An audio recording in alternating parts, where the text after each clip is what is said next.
আল্লাহু আকবার।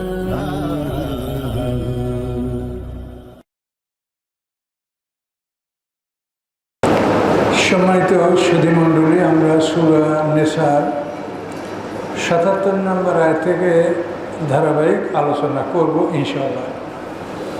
আউযু বিল্লাহি মিনাশ শাইতানির রাজীম। বিসমিল্লাহির রহমানির রহিম। আলাম তারা ইলাল্লাযীনা ক্বিলা লাহুম কুফফু আইদিয়াকুম ওয়া আকিমুস সালাতা ওয়া আতুজ যাকাতা ফালাম্মা কুতিবা আলাইহিমুল কিতালু ইযা ফারিকুম মিনহুম ইয়াখশাউনা আন-নাসা কাখাশিয়াতিল্লাহ আও আশাদ্দা খাশিয়া। আল্লাহ রাব্বুল আলামিন বলেন, আপনি কি দেখেন নাই ওই সম্প্রদায়ের প্রতি যাদেরকে বলা হয়েছিল যে তোমরা হাতকে গুটিয়ে রাখো, অর্থাৎ তোমরা যুদ্ধ করো না, কি করবা? ও আকিমুস সালাত ওয়া আতুজ যাকাত, তোমরা সালাত প্রতিষ্ঠা করো, যাকাত আদায় করো, তোমরা যুদ্ধের জন্য হাত বাড়িও না। ফালাম্মা কুতিবা আলাইহিমুল কিতালু, অতঃপর যখন তাদের উপরে আল্লাহ তাআলা লড়াই ফরজ করে দিলেন, ইযা ফারিকুম মিনহুম ইয়াখশাউনা আন-নাসা কাখাশিয়াতিল্লাহ, তখন তাদের একদল মানুষকে এমনভাবে ভয় করতে শুরু করলো যেরকম আল্লাহকে ভয় করতে হয়। আও আশাদ্দা খাশিয়া, অথবা আল্লাহকে যেভাবে ভয় করতে হয় তার চাইতে বেশি ভয় করতেছিল মানুষকে তারা।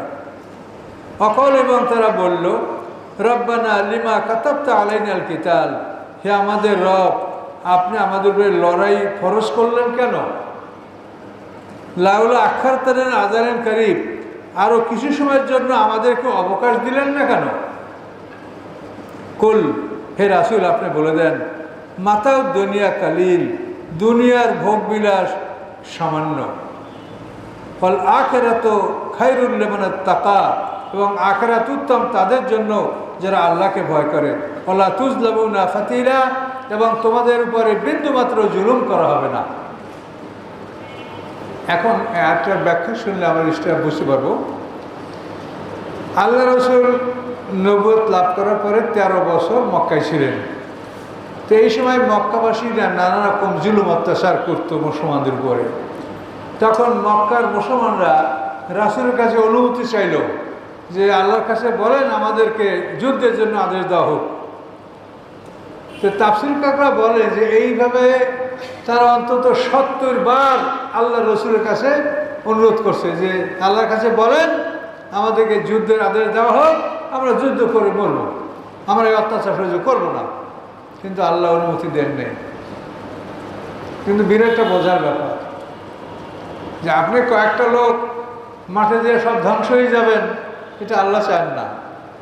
আল্লাহ এমন একটা সময় তাদেরকে যুদ্ধের আদেশ দিয়েছে যে তখন তারা পরাজিত হবে না, তারা জয়যুক্ত হবে। তো যুদ্ধ কখন করতে হবে এটা আল্লাহ কোরআনে বলে দিয়েছেন। কিন্তু এটা রাসূলের সাহাবী, তারা তো আমাদের সাথে অনেক জ্ঞানী ছিলেন, কিন্তু তারাও ধৈর্য ধারণ করতে পারেন নাই, রাসূলকে বারবার অনুরোধ করেছেন। আমাদের সমাজের লোকেরও কিন্তু একই অবস্থা।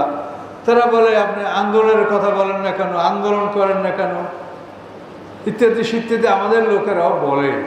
কিন্তু আল্লাহ তাআলা যে বিধানটা কি রেখেছেন সেটা লক্ষ্য করতে হবে।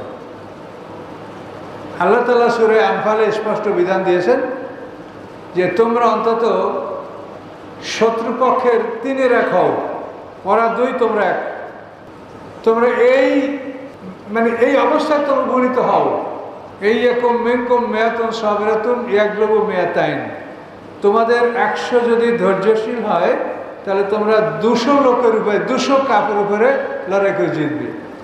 ওয়াই একম মিনকুম আলফু ইয়াগলিবু আলফাইন, তোমরা যদি 1000 হও তো 2000 উপরে লড়াই করলে তোমরা জিততে পারবে। এটা সূরা আনফালে এটা বিধান দিয়ে দিয়েছেন।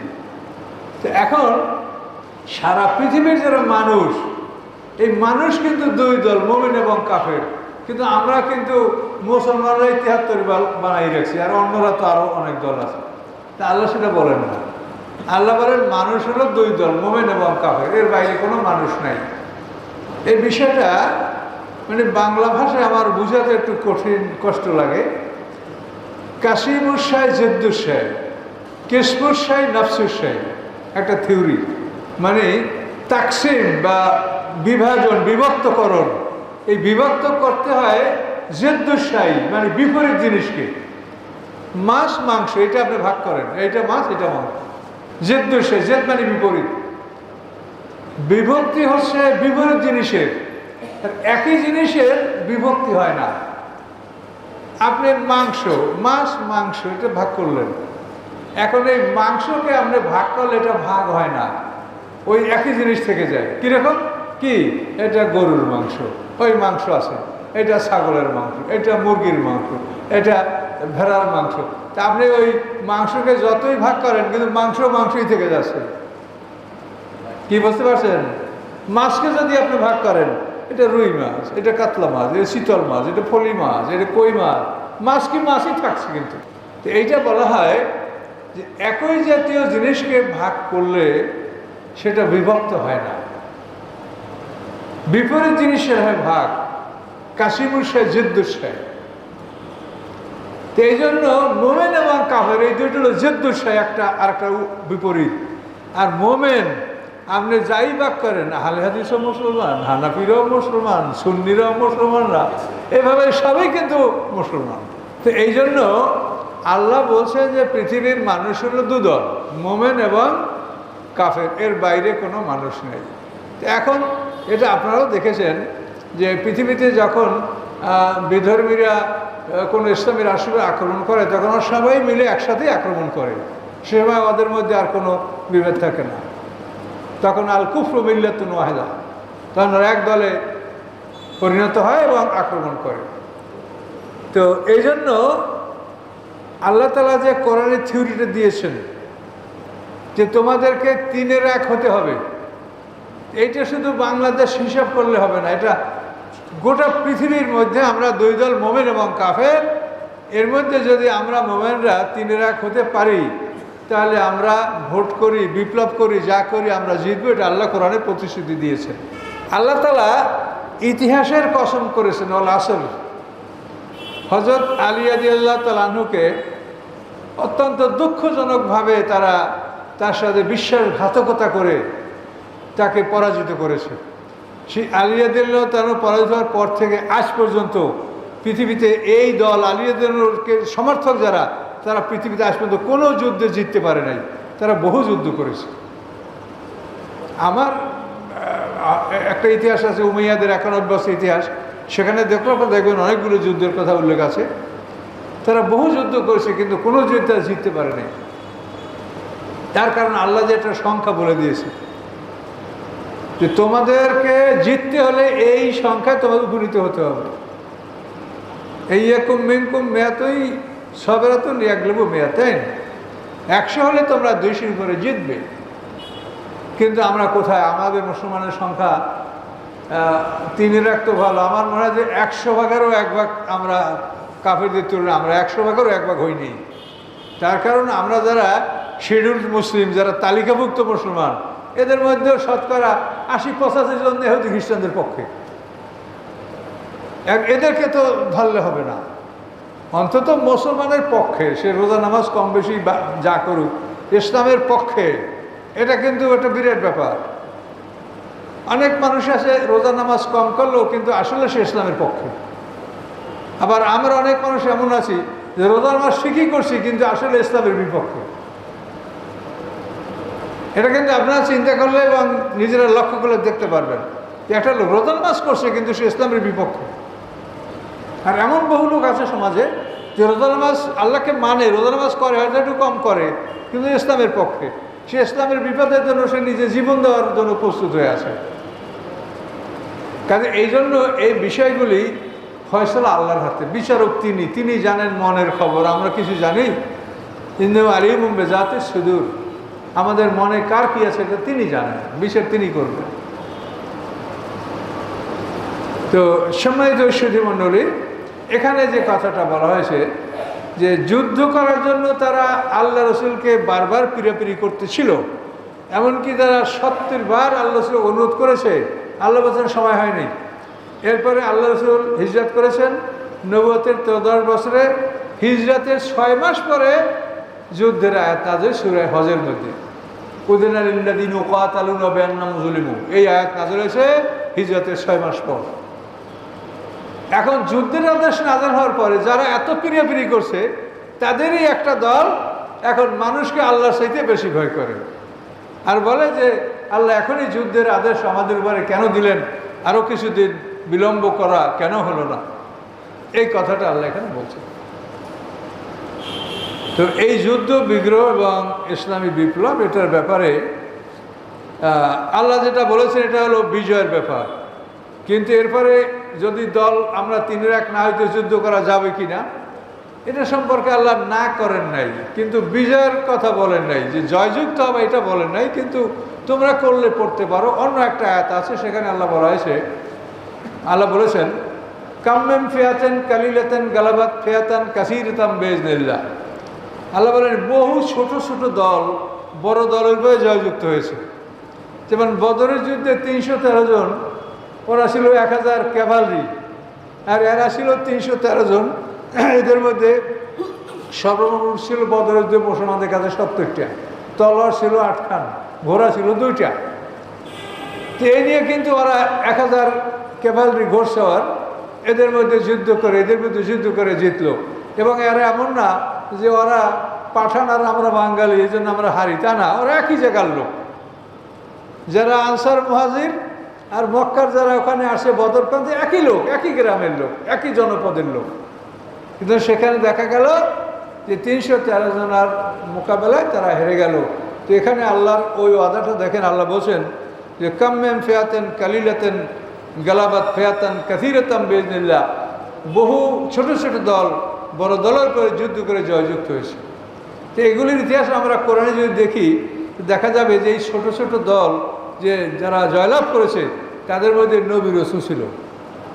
দাউদ আলাইহিস সালাম ওরকম জালুত বাদশার বিরুদ্ধে যুদ্ধ করে জিতেছে, সূরা বাকারা আপনারা শুনেছেন, ও কতালা দাউদ ও জালুতা। এখানে কিন্তু দাউদ আলাইহিস সালাম তিনি একজন রাসূল, সেখানে শামুইল আলাইহিস সালাম একজন পয়গম্বর ছিলেন, তালুত বাদশাহ আল্লাহর পক্ষ থেকে মনোনীত বাদশাহ ছিলেন। এই সমস্ত বিশেষ ব্যক্তিত্ব থাকার কারণে দাউদ আলাইহিস সালাম কিন্তু সামান্য সংখ্যক সৈন্য নিয়ে 313 জনের জালুত বাদশার বিশাল বাহিনীকে তারা পরাজিত করেছিল। তো এই জন্য আমরা আশা করি যে এখন আমরা পৃথিবীতে ওই মানের মুসলমান আমরা নাই। কাজে ঈসা আলাইহিস সালাম এই জন্য আসবেন। ঈসা আলাইহিস সালামের আগমন সম্পর্কে আমরা কখনোই এটা সন্দেহ পোষণ করি না, কিন্তু তার বিপক্ষে বলার মতো আলেমদের মধ্যে লোক আছে। তার কারণ ঈসা আলাইহিস সালামের আগমনের ব্যাপারটা এটা খ্রিস্টানরা কোনোভাবেই সমর্থন করে না। কাজে এই জন্য খ্রিস্টানরা আমাদের অনেকেই বন্ধু বানিয়ে নিয়েছে এবং আমরা অনেকেই তাদের পক্ষে কথা বলি ছদ্মবেশে। কাজে এই জন্য ঈসা আলাইহিস সালামের আগমনের ব্যাপারে কোনো সন্দেহ নাই, এটা স্পষ্ট করে আয়াতে বলা আছে, ওয়াইন্নাহু ইলমুল লিসাআতি ফালা তামতারুন্না বিহা। ঈসা আলাইহিস সালাম হলো কিয়ামতের স্পষ্ট জ্ঞান, অর্থাৎ ঈসা আলাইহিস সালাম যখন আসবেন তখন তোমরা মনে করবে যে কিয়ামত যে কোনো মুহূর্তে এসে যাবে। ওয়াইন্নাহু ইলমুল লিসাআতি ফালা তামতারুন্না বিহা। কাজে এই জন্য ঈসা আলাইহিস সালাম আসবেন, এটা কোরআনে বলা আছে। ইমাম মাহদী সম্পর্কে কোরআনে বলা নাই, কিন্তু হাদিসে আছে এবং যুক্তিসঙ্গত এগুলি। তো এই জন্য এই ভালো লোকগুলি যখন আসবে তখন পৃথিবীতে মুসলমানদের সংখ্যা যদি কম হয়, মুসলমানদের সংখ্যা কিন্তু বাড়বে না। ঈসা আলাইহিস সালাম আসলে যে তামাম দিন লোক মুসলমান হয়ে যাবে তা কিন্তু না। এটা কোরআনে একেবারে কঠিনভাবে আল্লাহ বলেছেন যে কোনো অবস্থাতেই পৃথিবীর অধিকাংশ মানুষ মোমেন হবে না। আমা আকসারুন নাসি ওয়ালাউ হারাসতা বিমুমিনিন, হে রাসূল আপনি যতই কামনা করেন পৃথিবীর অধিকাংশ মানুষ মোমেন হবে না। কাজে এই জন্য কোনোদিনই মেজরিটিতে ইসলাম কায়েম হবে না। ইসলামের জন্য কোনোদিন এই পৃথিবীর মেজরিটি দেখতে পাবেন না। ভালো লোক কম হবে, যুদ্ধে তারা জিতবে। এই ভালো লোক ঈসা আলাইহিস সালাম আসবেন, তার সাথে আসহাবে কাহাফ হলো ঈসা আলাইহিস উম্মত। এই যে সূরা কাহাফ আছে না, আসহাবে কাহাফ, এরা কার উম্মত? ঈসা আলাইহিস উম্মত। ঈসা আলাইহিস সালামের তিরোধানের 150 বছর পরে এরা ইয়ানজুরুস পাহাড়ের গুহার মধ্যে লুকাইছিল, আসহাবে কাহাফ। 309 বছর পরে তাদের ঘুম ভেঙেছিল, তাদের পরিচয় পাওয়ার পরে আবার তারা ঘুমিয়েছে। ওখান থেকে ঈসা আলাইহিস সালামের সাথে তারা যোগদান করবে। বনিয়াসে যেটা সিন্ধুক আছে, তাবুত, যেটা সূরা বাকারা আপনারা শুনেছেন, এই সিন্দুকটা ঈসা আলাইহিস সালাম যখন আসবেন এটা তাকে দেওয়া হবে। এটা এখন পৃথিবীতে আসে। তাফসীরকাররা একেবারে নিশ্চিত বলতে পারছেন না, তবে এক শ্রেণীর তাফসীরকাররা বলছে এটা তাবারিয়া সমুদ্রে এই সিন্দুকটা লুকায়িত আছে। এই সিন্দুকে ইব্রাহিম আলাইহিস সালামের সেই ভেস্তি জামা, হ্যাঁ, মুসা আলাইহিস সালামের লাঠি, হারুন আলাইহিস সালামের পোশাক, আরও অনেক কিছু বনি ইসরাঈলের মাল আসবাব ওটার মধ্যে আছে। এটা বনি ইসরাঈলরা যুদ্ধের সময় সামনে নিয়ে রাখতেন। এটা বলে সাকিনা, মানে ট্রাঙ্কুইলিটি অফ মাইন্ড, মনের একটা প্রশান্তি। এটা থাকলে যারা ঘাবড়াতো না যুদ্ধের মাঠে। এই সাকিনা, এই সিন্দুক ঈসা আলাইহিস সালামকে ফিরে দেওয়া হবে। খিজির আলাইহিস সালামের আবির্ভাব ঘটবে। তো এগুলি আমরা বারবার বলছি, যেহেতু কোরআনে এই কথাগুলো রিপিট আল্লাহ করছেন, আমরাও এই জন্য আপনাকে বারবার শোনাচ্ছি। তো এখানে আয়াতের অর্থ হলো যে যুদ্ধের আদেশ নাজেল হওয়ার পরে এরা একেবারে মানে দুর্বল হয়ে পড়ছে। এই জন্য তারা বলে যে হায় রে হায়, আল্লাহ আমাদেরকে একটু সময় কেন দিল না। এখন এরা আল্লাহ বলে যে ওরা মানে আল্লাহকে যা ভয় করা উচিত তার চাইতেও বেশি মানুষকে ভয় করছে ওরা যুদ্ধের জন্য।